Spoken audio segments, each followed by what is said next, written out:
Velkommen til Somali News. I dag vores udsendelse handler om indvandrernes retssikkerhed. I dag har vi højesteretsadvokat Tagoshi fra advokaten Vest i Gellerup. Velkommen, Tagoshi. Tak skal du have. Vi vil gerne høre først din baggrund. Ja, jeg har været advokat i mange år efterhånden, mere end 40. Jeg kommer oprindeligt fra Herning, altså fra Midtjylland. Har opholdt mig mange år i udlandet og kom så tilbage til Aarhus for nogle år siden, hvor jeg ellers ikke havde været, siden jeg læste jura på universitetet. Og så skal du vel også have historien om, hvorfor advokatkontoret i Gellerupparken det kommer i stand? Nej, det kommer til. Ja, Men, okay. det er en baggrund, hvor du har lavet, ja. og det vil jeg gerne. Men jeg har hvorfor I har etableret Gellerup okay. kontoret. Men altså, jeg har beskæftiget mig i mange år med at drive en ganske almindelig advokatvirksomhed. Og det betyder alle typer af sager. I dag ser advokatvirksomheden i Gellerupparken så noget anderledes ud, end det jeg er vant til. Tak for. Men Gellerup har fået eget advokatkontor, som vi ved. Var det tilfældigt, at I etablerede i Gellerup-området? Det var faktisk mere eller mindre tilfældigt. Det skyldes, at min nuværende advokatfuldmægtig, Rabia, som jo er byens første viceborgmester, og jeg mødtes i Gellerupparkens retshjælp. Og han ville gerne være advokat, og jeg havde, det skal man have som advokat, min bestilling, som det hedder. Så han siger til mig, kunne du ikke tænke dig at blive advokat igen, hvad jeg faktisk ikke havde været i adskillige år. Så det sagde jeg omgående, nej, det kunne jeg overhovedet ikke tænke mig. Og så gik jeg hjem og tænkte over det, og så synes jeg egentlig, at jeg kunne da godt bruge det tid, der var nødvendigt for, at han kunne blive advokat. Så vi startede kontoret, og jeg ansatte ham som fuldmægtig, og der er han stadigvæk, og det har han selv valgt, fordi det faktisk ligger sådan, at han derfra, hvor han bor i Gellerupparken, kan han se ned på kontoret. Så han bor lige ved siden af. Ja, men det lyder spændende. Men hvad er jeres hovedopgave i forhold til, hvad I laver? Ja, det vi så har gjort, det er, man kan vel sige, at vi har specialiseret os i de mange udlændinge, eller hvad vi nu skal kalde det, folk fra andre lande, som bor i Gellerup-området. Og det betyder, at vi har ansat en flok jurastuderende til at hjælpe os, som taler de fleste af de sprog, som er interessante for de mennesker. Vi har arabisk talende selvfølgelig, det kan Rabia jo også selv. Vi har somali-talende, vi har en vietnamesisk talende, selvom man nok ikke er så mange vietnamesere i Gellerup. Og vi har endda 3 tyrkisk talende, hvor den ene af dem kan tale kurdisk, som er lidt af en specialitet også. Ja. Så vi støtter os på, at folk kan komme til os og tale deres eget sprog, og så kan vi hjælpe dem. Jamen, det synes jeg, det lyder spændende. Jeg ser jo engang, at jeg besøger der omkring, og så ser jeg nogle skilte, hvor der står på forskellige sprog, ja. Og det synes jeg, det er rigtig spændende, at det tiltrækker folk. Men det jeg tænker på, hvis vi går ind i forhold til altså indvandrere og flygtninge, kan du fortælle lidt kort eller lidt om familiesammenføringens love og hvordan det er i situationen i dag?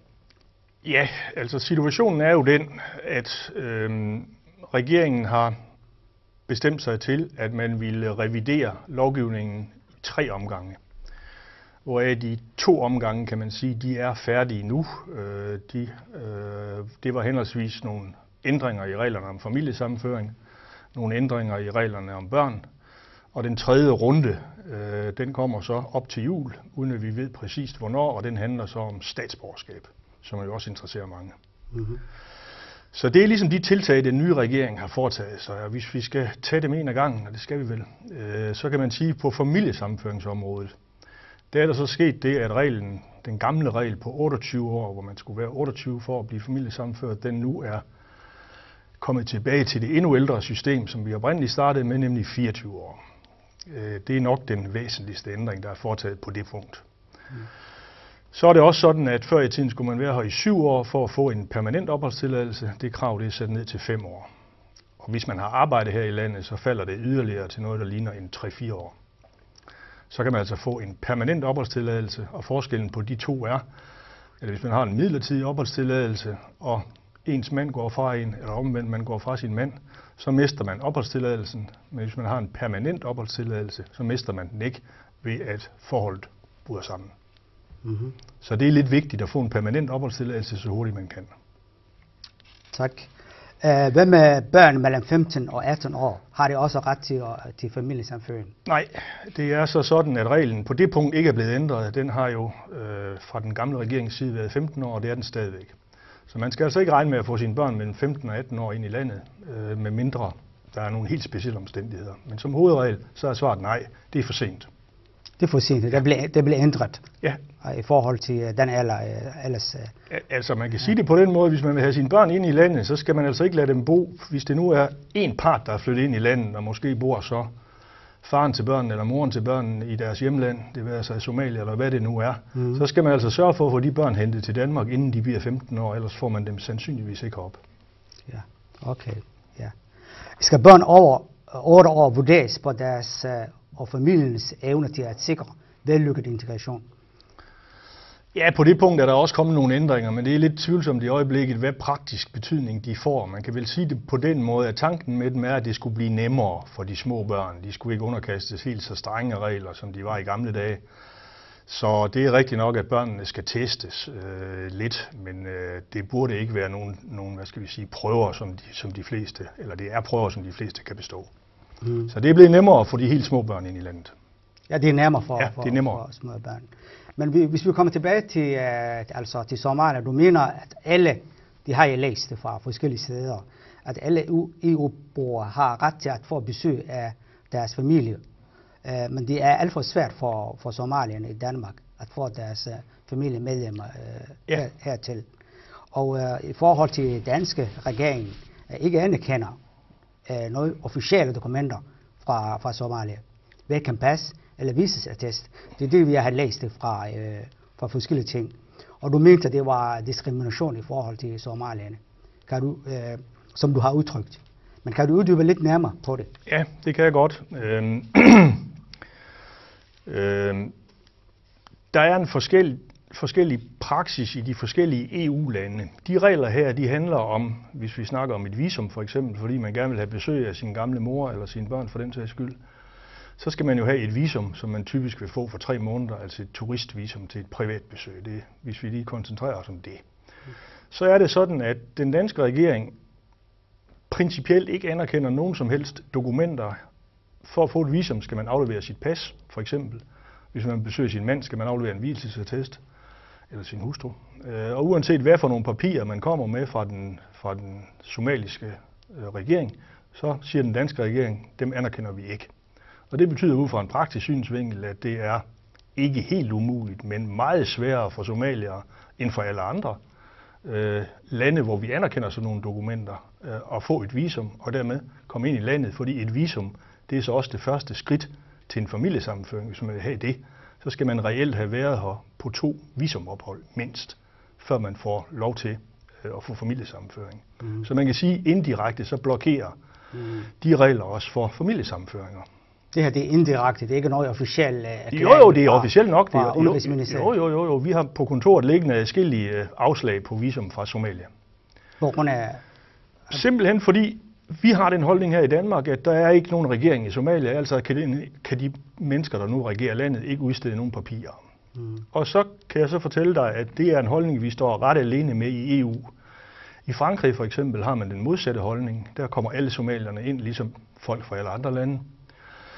I Tyskland og England, som er de 2 store andre lande, der kigger man på hver enkelt sag. Men altså, det gør man ikke i Danmark. I Danmark siger man bare generelt, de papirer, dem kender vi ikke. Og det er klart, at vi er nødt til at skal føre en retssag ved EU-domstolen, fordi det er altså i princippet er EU-regler, som bliver fortolket helt forskelligt i forskellige lande. Det var faktisk, jeg var på vej stille et spørgsmål i forhold til europæiske menneskerettighedsdomstol. Hvad siger I forhold til det her? Ja, den er ikke i spil. Det, der er i spil, det er EU-reglerne, fordi det altså er det, der hedder Schengen-aftaler. Det er de pasregler, der gælder. Så grænsen. Ja, og det er så ikke den europæiske menneskerettighedsdomstol, men det er den, der nu hedder EU-domstolen, som man skal til. Og det er faktisk en fordel, fordi de plejer da i det mindste at træffe en afgørelse i løbet af omkring 8 måneder, mens den europæiske menneskerettighedsdomstol i øjeblikket har en behandlingstid på omkring 10 år. 10 år? De har 150.000 sager liggende. Det er helt vildt. Ja, fuldstændig. Ja. Nu har du nævnt Frankrig. Hvad med de andre lande? Vores naboer for eksempel i Det er også meget nemmere at komme ind i Sverige. Sverige. Det er meget nemmere at komme ind i Sverige. Norge er som bekendt ikke medlem af EU, men har nogenlunde de samme regler. Men det er i hvert fald meget nemmere at komme ind i Sverige, end det er at komme ind i Danmark. Ja. Så det gode råd er egentlig for en, der bor i Danmark, at hvis man kan finde ud af det, så flytte til Sverige. Så bliver det meget nemmere at få din gamle mor eller din hustru ind i landet. Ja. Vi oplever også noget andet, de ældre somalier, og som man også mange indvandrere ældre, som ikke kan tale sproget og har problemer med det, man siger, at de ikke skriver dansk. Ja. De kan ikke få et dansk pas, dansk indfødsret. Mange af dem. De får afslag. Ja. Hvad er der nogle ændringer, og hvad synes du om det? Det var så det, jeg sagde, at der kommer nogle ændringer. Inden jul har regeringen lovet, men der er ikke sivet noget ud om, i hvert fald ikke til os advokater, om hvad de ændringer kommer til at gå ud på. Men altså problemet, som det ser ud i øjeblikket, det er det, at der skal man bestå det, der hedder en sprogprøve 3, som er den, mest omfattende af sprogprøverne. Og der er der mange af os, der håber, at det bliver sat ned, ligesom det er blevet ved familiesammenføringerne, til den, der hedder sprogprøve 1, som er den, de fleste kan forstå. Og alle ved jo, at dansk er et af de vanskeligste sprog i verden at lære. Så at skulle bestå det på sprogprøve 3, det er faktisk et stort handicap for mange. Så er der forskellige problemer. Jeg ved ikke, hvor meget det plager somalierne med. Der kommer nogle folk herop, der er analfabeter, der kommer nogen, der er stærkt traumatiseret, fordi de har været udsat for forfølgelse og den slags ting. Og der er reglerne forholdsvis klare i øjeblikket, og jeg tror personligt ikke på, at de bliver ændret, men de er også lidt stramme, kan man sige. Men det er altså ikke noget, der gælder specielt for somalier, det gælder for alle, der vil have indfødsret i landet. Og de går så på, at hvis man har været udsat for hvis man har en meget alvorlig, som der står i cirkulæret, en meget alvorlig fysisk eller psykisk skade, så kan man slippe for danskprøven, hvis man kan få en erklæring fra en læge på, at man ikke er i stand til at lære dansk. Og det skal forstås helt bogstaveligt. Det kan ikke være en psykolog, det kan heller ikke være ens praktiserende læge. Det skal være en speciallæge i psykiatri, hvis det man siger, det er, at man har nogle krigstraumer, PTSD eller hvad de nu hedder alle sammen. Så skal man altså så skal man få en henvisning fra sin speciallæge eller fra sin praktiserende læge til en speciallæge. Og kan man få sådan en lægeerklæring fra ham eller hende, så vil man i praksis have gode muligheder for at få indfødsret, uden at skulle lære sproget. Ja, okay. Det synes jeg, det er en god måde. Det er ikke sikkert, at der er mange, der ved noget om det her. Nej, og så skal jeg også lige sige, så skal man jo altså også passe på med, at man ikke i Danmark er kommet i kløerne på myndighederne, at man ikke har begået noget strafbart eller noget. Så går der meget lang tid. Der skal næsten ingenting til. Jeg havde besøg af en for nylig, som havde fået en dom på 30 dages fængsel for det er ikke særlig meget. Men han skal altså vente nu 15 år. 15 år, før han kan få lov at søge igen. Jamen, jeg håber, at nu har Somalia fået en ny regering, og de håber, at tingene vil ændre sig, fordi de sidste 20 år, måske 21 år, fra faktisk 89, hvis man starter derfra, så er der intet har fungeret det sidste, på grund af krig og alle mulige andre ting. Enig. Hvis vi kommer tilbage igen i forhold til udlændingeloven, det har man ændret.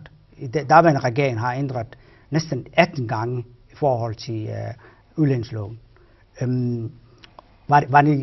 Var det nemmere at finde rundt til alle det her ændring, man har lavet? Jeg tror, man må sige, at udlændingelovgivningen er en specialitet i advokatkredse. Der er ikke ret mange advokater, der bevæger sig rundt i den lovjungle. Det er i virkeligheden næsten lige så slemt som skattelovgivningen, som jo heller ikke er til at finde ud af selv for advokater. Så altså udlændingelov, det skal man ikke beskæftige sig med, medmindre man som advokat har tænkt sig at bruge meget tid på det, og det er så det, vi gør på kontoret. Ja, det er det, man skal arbejde for det. Ja. Men jeg tænker på i forhold til, hvis man sammenligner forskellige regler lige nu i dag, hvis man sammenligner med i forhold til, på det man har jo indført det man kalder punktsystem her i Danmark, og der vil en regeringen har startet. Kan du gå ind og fortælle os, hvad er det her punktsystem er, og hvad er der forskellen mellem derværende regering og lige nu? Nu har du nævnt lidt af det, men kan du beskrive det lidt dybere? Ja, altså pointsystemet fungerede reelt under den tidligere regering som en stopklods. Jeg sagde i hvert fald til folk for et par år siden, hvis de kom, det kan I godt opgive. Man skulle, som der også har været skrevet om i aviserne, jo nærmest have gået på et eliteuniversitet i USA, og have en masse penge osv., og kunne tale dansk flydende, inden man overhovedet kom ind i landet. Og man kan måske sige, at den væsentligste regel nu, den væsentligste ændring, der er sket, og den tror jeg, at alle kan være glade for, det er, at nu bliver der altså ikke stillet noget sprogkrav, hvis vi taler familiesammenføring. Så får man i stedet for et halvt år, hvis man nu kommer fra Somalia og ikke kan tale dansk. Der skulle man altså, under den gamle regering, så måtte man skaffe sig et eller andet sprogkursus nede i Somalia og lære at tale dansk, ellers bliver man slet ikke sluppet ind i Danmark. Nu bliver man sluppet ind, og så får man et halvt år til at bestå den sprogprøve, der hedder 1, som skulle være muligt at bestå for de fleste mennesker. Så på det punkt er det blevet væsentligt nemmere. Men det er også, der er også nærmere for mange at hente deres familie. Er det nærmere i dag i forhold til ja, der er måske en regel, man skal være opmærksom på, som de fleste mennesker bliver forbavset, når jeg fortæller dem. Og det er en regel om, at man må altså ikke have været på kontanthjælp, altså bistandshjælp, som det hed i gamle dage, i de sidste 3 år. Det betyder så ikke, at man ikke kan få sin familie ind i landet, men det betyder, at man skal vente indtil man har hævet kontanthjælp sidste gang i en 3-årsperiode. Og det er en regel, som jo blokerer en hel del mennesker. Det blokerer helt. Ja. Hvem er det her, at hvis man vil lidt gøre det og lade være kreativ, at man kan hente familien fra en eller anden europæiske land, for eksempel fra konen fra Sverige eller Norge, der er en eller anden regler, der gælder. Ja, det er også rigtigt. Lad mig lige gøre det. Jeg skal lige forklare. Det vil jeg meget gerne høre lidt mere på det. Lad mig lige gøre det med kontanthjælpen færdig, for at ikke nogen misforstår det. Vi bliver jævnligt stillet over for 2 spørgsmål i den forbindelse. Det ene lyder, kan man være for gammel til at få sin ægtefælle, vil det jo typisk være, ind i landet. Og det kan man ikke. Og det betyder igen, at hvis man for eksempel får folkepension, eller, og det behøver man jo ikke være gammel for, hvis man får førtidspension, så forhindrer de ikke, at man henter sin ægtefælle eller sine børn til landet. Det er altså kun kontanthjælpen. Og så spørger du mig om det med at rejse til Sverige, og det er så igen nogle specielle EU-regler, der er i spil der. Og de går altså meget kort fortalt på, at hvis man opholder sig i et andet EU-land, og det behøver ikke at være Sverige, det kunne også være Tyskland eller England, men et andet EU-land, nu er det Sverige, der er blevet det mest eftertragtede. Fordi der er blevet lukket op for, at man kan bo i det land og så arbejde i Danmark, og det vil sige, for mange københavnere er det jo nemt at bo i Malmø og så pendle til København. Det måtte man ikke i gamle dage, det må man godt nu. Og hvis man så bor i det andet land, og der er noget tvivl om, hvor lang tid, men mit råd til folk er i hvert fald mindst et halvt år. Og det er jo ikke så lang tid. Så skal man have en bolig, man skal have et job i Danmark eller Sverige. Og hvis man har det, så vil man efter et halvt års forløb, så får ens, hvis nu vi tager en somalisk ægtefælle, så får hun en opholdstilladelse i Sverige. Og når der så er gået et halvt år, så rejser parret til Danmark, og så har parret i kraft af, at de har været i et andet EU-land, så har han krav på at få sin hustru med ind i Danmark. Og det får han uden problemer. Forudsat at han har et job, og at de har et sted at bo. Ja, han skal have bare et job og et sted at bo. Medmindre han altså er førtidspensionist. Det er ikke noget, man lægger i nogle depositum. I forhold til nej, det her... Nej, det er afskaffet. De penge på 60.000, man skulle betale, de eksisterer ikke mere. Det går man ikke mere. Og det koster heller ikke noget at søge. Det kostede 1.000 euro før i tiden. Det er gratis nu igen. Ja. Og sende en ansøgning. Ja, hvad med det her, at sprogundervisningen koster et beløb? Ja, det har jeg ikke så meget forstand på, fordi det er jo kommunerne, der driver det, men jeg har da hørt folk fortælle mig, at det koster, men det er vist ikke så frygteligt dyrt. Jeg synes, jeg har hørt nogle tal på omkring 60 kroner i timen eller sådan noget, men det ved jeg ikke. Det ved jeg faktisk ikke. Det er heller ikke ret meget. Nej, jeg kan ikke tro, det er særligt dyrt. Normalt er skolesystemet i Danmark jo gratis. Ja. Men det er det så ikke lige på det punkt. Jo. Jeg tænker på, har I nogle sager i forhold, vi hører meget. Det drejer sig om faktisk programmet i dag, og så nogle i løbet af kort tid har vi flere programmer i forhold til, hvordan kan vi fjerne fordomme fra altså Somalia, den måde man betragter, som den måde man opfatter somalierne, at det er blandt andet, at der er masser af genopdragelsesrejse og masser af forskellige emner. Hvad ser det dig som advokat? Er det noget, I oplever? Er det noget, der er udbredt, eller hvordan og hvorledes? Der har været talt meget om de somaliske genopdragelsesrejser, og jeg kan sige det på den måde, at vi har, så vidt jeg ved, på advokatkontoret ikke haft en eneste sag om det. Selvom reglerne er blevet strammet også i tidernes løb, så tror jeg, at man i somaliske kredse har fundet ud af, at det er ikke nogen god idé, fordi der skal næsten ingenting til, før de danske myndigheder så klapper kassen i og siger til børnene, de får ikke lov at komme tilbage til Danmark. Så jeg betragter det ikke som noget problem. Nej. Fordi det har det været faktisk. Det har det været. Der har der været nogle situationer, hvor man læste, at der er nogle børn, der bliver sendt hjem på opdragelsesrejse, og så kommer de heldigvis. Nogle af børnene kommer tilbage igen ved hjælp af nogle andre ting. Hvis vi kommer tilbage med asyl, Ja. I dag hører man ikke, at der er nogen, der bor på asylcentret på Sandholm, og så bliver flyttet. Hvad er reglen? Hvordan overleves det? Hvordan går det i dag? Med Ja, det går sådan, at der kommer, nu kan jeg ikke huske tallet lige i hovedet, men der kommer rigtig mange somaliere til Danmark, og er kommet inden for det sidste halve år, fordi der åbenbart er begyndt at gå nogle rygter om, at Danmark skulle være et nemt land at få asyl i. Det er nok ikke helt rigtigt, men det der sker, det er, at hvis man altså kommer til lufthavnen, og det vil man jo typisk gøre til Kastrup, ikke, så bliver man af politiet, når man siger, at man gerne vil have asyl, så bliver man sendt til Sandholm, som er ligesom opsamlingslejr. Og der er man så i et kortere stykke tid, og så bliver man fordelt til, jeg ved ikke hvor mange lejre, vi har 15 eller sådan noget rundt omkring i landet. Så man opholder sig kun midlertidigt i Sandholm, og så er man så på et andet asylcenter et eller andet sted bagefter. Så det betyder, at Sandholm bliver midlertidigt? Ja, Sandholm det er kun midlertidigt. Der kommer man til Juelsminde eller Auderød, eller hvad de nu hedder, altså Jelling og så videre. Ja, okay. Så Sandholm, det er bare det sted, man starter. Der vil ikke være ret mange mennesker, der har siddet i Sandholm i ret mange år. Det er kun dem, der hedder på tålt ophold, dem der ikke vil rejse hjem, fordi de har fået afslag. Men en ganske almindelig, hvis man kan tale om det, asylansøger, vil blive fordelt ud til nogle andre lejre. Hvem er det her, de er flyttet ud til i samfundet og arbejder måske og går i skolen? Ja, det kommer der jo lige, det er der lige annonceret regler om i dag, som jeg ikke har set, fordi alle lande er ikke omfattet, og jeg ved faktisk ikke, om Somalia er omfattet, men det kan vi da håbe på, at de er. Men ellers består det praktiske problem for mange somaliere. Jeg har selv rejst rundt til nogle af vores flygtningelejre og talt med mange somaliere, sammen med vores somalisktalende jurastuderende. Og det, de beklager sig over med rette, det er, at de er kommet til Italien, de fleste af dem, ikke fordi det er det nemmeste. Og så har de italienske myndigheder betragtet dem som asylansøgere, hvad de rent faktisk, mange af dem slet ikke er, fordi de har egentlig ikke sagt, at de ville have asyl i Italien, fordi der ved man godt, at forholdene er meget dårlige. Så er de bare rejst videre til for eksempel Danmark.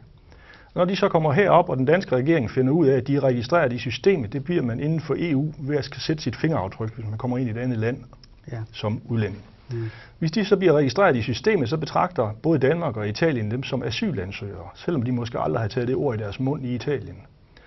Og så spørger den danske regering i henhold til den, der hedder Dublin 2, som mange har hørt om, som også er en EU-regel, om Italien godt vil tage dem tilbage igen, fordi reglen går på, at det er det første asylland, der skal behandle en ansøgning. Man skal ikke kunne rejse rundt over hele Europa og få behandlet sine ansøgninger. Og så siger den italienske regering, ja tak, det vil vi da godt. Man kunne undre sig over, de gør, men det gør de altså. Ja. Og det betyder så, at der sidder nogle somaliere, jeg snakkede med adskillige, da jeg var på rundtur, som fortæller mig, at de vil meget, meget nødig tilbage til Italien, for der sover man altså ude på den bare mark, og man får ikke engang en sovepose eller noget som helst. Og det betyder, at der er bestræbelser i gang. Faktisk har tyskerne som de første i Europa stoppet udrejsen til Somalia, eller til Italien. Hvis du er somalier i Tyskland, så får du lov at blive nu, selvom du er startet med at komme til Italien. Og for nogen vil måske også vide, at i Grækenland, der stoppede EU det for nogle år siden, fordi de græske forhold var lige så elendige som de italienske. Men de italienske, de er altså nu så ringe, så jeg tror personligt på, at der kommer i løbet af meget kort tid et forbud. Og det bliver så fra den europæiske menneskerettighedsdomstol, om at de andre lande i EU må sende folk til Italien, så vi er nødt til at beholde dem selv. Og så må de beholde dem? Så må vi beholde dem her i Danmark, og så behandle deres asylansøgninger. Og det er en stor fordel for de mennesker. Det er for eksempel sådan i Italien, at hvis du har søgt asyl, og du ikke har fået asyl inden 6 måneder, og det tager normalt meget længere tid, så bliver du simpelthen, der er sådan nogle centre, ligesom vi har, så bliver du smidt ud af dem, og du får heller ingen penge, så skal du klare dig selv. Så må du gå ud og tigge på gaden. Og det er ikke så nemt. Sådan er de italienske regler. Ja. I forhold til udledsagte børn, der kommer, har du en erfaring i forhold til, og hvad er reglen i forhold til, er det ligesom man betragter som voksen, eller hvordan er det i forhold til reglen? Der er selvfølgelig hele diskussionen om, hvad alder de har, og det afgør man ved nogle tests af den ene og den anden slags. Så det kan så blive afgørende, om de er over eller under 15, ikke? Altså hvis de er mellem 15 og 18, så er det næsten umuligt for dem at komme ind, som sagt. Ja. Men hvis det bare kommer, men hvis de nu kommer og siger for eksempel, at de er 14, ikke? Og så siger den danske regering, nej, det tror vi ikke på, I er nok 16, ikke? Så kan lægerne til en vis grad finde ud af det, med en vis sandsynlighed, om de er så gamle. Men ellers er reglen den her i landet, at et hvert uledsaget barn har krav på at få en advokat, i modsætning til en asylansøger. Der har du ikke krav på at få nogen som helst bistand her i landet, medmindre du selv kan betale, hvad de jo af gode grunde ikke kan. Det er derimod sådan, at hvis man får afslag på asyl, så bliver ens sag automatisk indbragt for det, der hedder flygtningenævnet. Og det sker helt automatisk, at Udlændingestyrelsen skal efter loven gøre det. Og der får man så en gratis advokat, som staten betaler. Ja, okay. Og det synes jeg, det er fint, at det er ikke sikkert, at der er mange, der ved. Et andet spørgsmål er jo, ved mange af de her indvandrere, der bor på Gellerup-området, ved de, hvordan man bruger retssystemet? Får I mange henvendelser fra forskellige, hvordan er det? Hvad er det for noget, de henvender? Nej, det er klart, det gør de af gode grunde. Det gør udlændinge jo ikke. Altså, jeg har boet i mange forskellige lande også, og det kan man jo ikke, når man kommer til et andet land. Selvom jeg er advokat, så er retssystemet jo typisk helt anderledes end det, man er vant til. Jeg synes, hvis jeg bare skal sige en enkelt ting her, så synes jeg, at og det gælder ikke bare for somalier, det gælder alle udlændinge, at sørge for at få tegnet en indboforsikring, som det hedder, eller en familieforsikring, som det også kaldes, som dækker det indbo, man har, og også dækker, hvis man kommer til at køre nogen over med sin cykel og sådan noget. Fordi til den forsikring er der faktisk knyttet noget, der hedder en retshjælp, som betyder, at forsikringen betaler for ens advokatbistand i de fleste almindelige sager. Ja, okay. Så det kan godt betale sig at tegne sådan en forsikring, hvis man engang skulle få brug for det. Der er nogle sager, de ikke betaler, de vigtigste, det er straffesager. Men ellers, de fleste sager, hvis det er ens bil, der går i stykker eller et eller andet, så kan man få hjælp fra forsikringsselskabet til at få betalt sin advokatregning. Men jeg synes det er godt, at jeg har set også, I har lavet også nogle materialer i forhold til de forskellige sprog. Det har jeg, Ja. Det har jeg lagt mærke til. Jo. Er det noget, der folk bruger folk det her, de materialer, jeg har lavet? Ja, det tvivler jeg ikke på. For eksempel den regel om de 10.000 euro, den tror jeg nu alle somaliere, de kender, eller også de udlændinge, der var til. Hvilke 10.000? Ja, der var du jo selv også. Men altså reglen er den, hvis ikke man skulle vide det som udlænding, at hvis man nu rejser til Somalia, det foregår jo så typisk på den måde, at man har nogle penge med, måske fra en organisation, der er samlet ind. Så er der en god ven, der spørger, kan du ikke lige tage 120.000 eller et eller andet med til banken i Dubai, ikke? Og så går det via det der selskab, jeg ikke kan huske navnet på nu, så bliver de delt ud til Somalia, i Somalia, ikke? Så er der mange, jeg tror faktisk, jeg har haft mere end 10, der er blevet snuppet i tolden, fordi de ikke ved, at det eneste, man skal gøre, det er, at man skal gå ind i Kastrup Lufthavn, der sidder der 12 af skattevæsen, skal banke på døren og sige, vil du godt lukke min kuffert op og tælle de penge, jeg har. Og hvis nu jeg har 123.000, så skriver de det ned, og så får man lov at gå videre. Men hvis man ikke gør det, så opdager de i security, når man går igennem og skal have sin kuffert gennemlyst. Så kan de se, at der er penge i den. Der får man besked på at åbne den. Og hvis man så har mere end 10.000 euro. Det er også mange, 10.000 euro. Jamen, der er mange somalier, jeg har altså set somalier til at stemme med flere 100.000. Som er samlet ind til hospitaler og sådan noget. Ja, det er hospitaler, ja. Og hvis det sker, så får de altså, for det første får de en bøde. Den kan man måske nok komme over. Den vil typisk være omkring 10.000 eller sådan noget. Men det næste, der sker, det er, at skattemyndighederne så siger, jamen, hvor har du fået de penge fra? Og så siger de, jamen det er det hjælpeforening, det er det, der har bedt mig om at tage det med til Dubai. Og så siger skattevæsenet, det tror vi ikke på. Og hvad gør de så? Ja, hvis det er nu 120.000, så lægger de dem oven i din egen indkomst og siger, det må jo være nogle penge, du har tjent på en eller anden måde. Hvad er din råd i forhold til? Altså, mit råd vil så være, at det, der er formålet med det her, det vil jo typisk være, at de skal overføre nogle penge enten til familien i Somalia, eller til hospitaler, eller skoler, eller hvad det nu er. Ikke? Så er mit råd simpelthen det, at man stifter en velgørende forening, så ligesom jeg siger, så får man et lovligt skattefradrag, og så er det foreningen, kan så bestemme, hvad pengene skal bruges til. Og det kan man jo så viske i øret på foreningen, man kunne godt tænke sig, at de blev brugt til det og det. Det var godt. Tak for. Det var i vores interview med Tagoche, og tak for i aften.